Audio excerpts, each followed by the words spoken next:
I'm just a guy who sticks his tongue out for a living.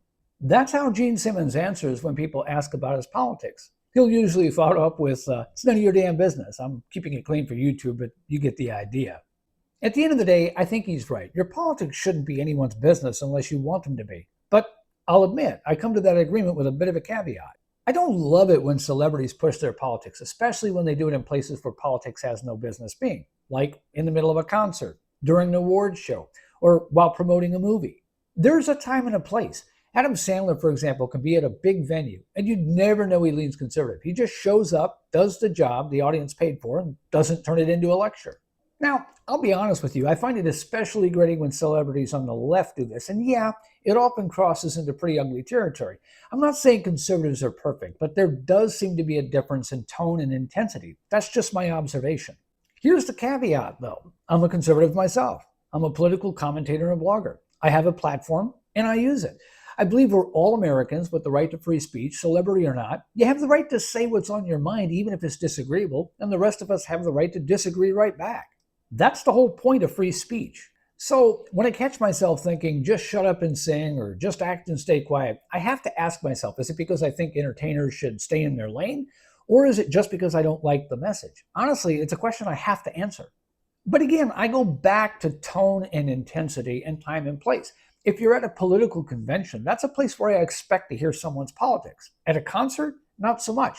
I'm there to be entertained. And frankly, I don't want to be insulted either, and that happens a lot if you happen to be a Trump supporter. Because the vitriol often isn't just directed at the president himself, it's directed at the people who voted for him. Did I pay $100 for a ticket just to be berated and told how much of a monster I am? I thought it was there because I liked the songs. Part of the caveat for me is that I get it. Just because someone steps into the spotlight and becomes famous, it doesn't mean they abandon having the same rights as everyone else. It doesn't mean they don't have a right to their opinions or even to share them. Again, I may not agree with them, I may not like them, but the Constitution doesn't come with an asterisk. But it is a bit of an honest question. Why does the left do this more than the right? And is this part of the reason it gets under my skin more, aside from the tone and intensity?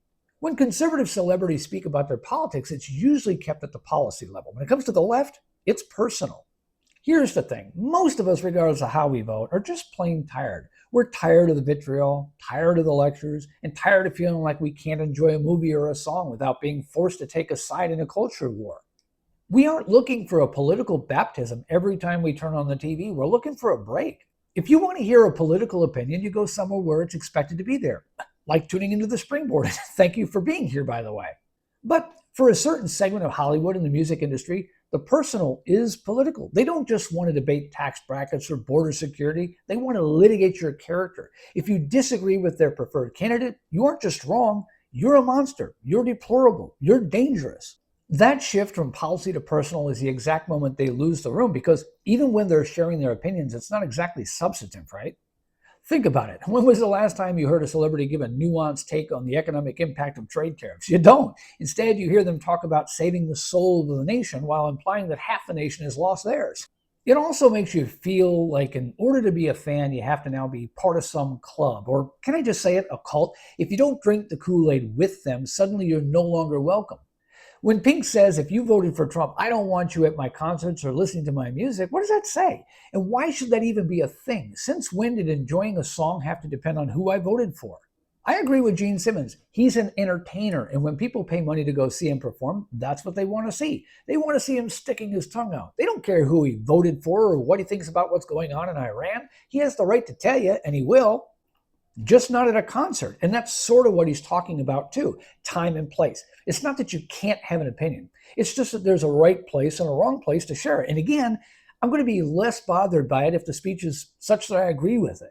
If Gene were to bash Kamala Harris on stage, I probably wouldn't bat an eye. It hits different because of my own politics, right? But I would bat an eye if I heard half the audience boo him for it.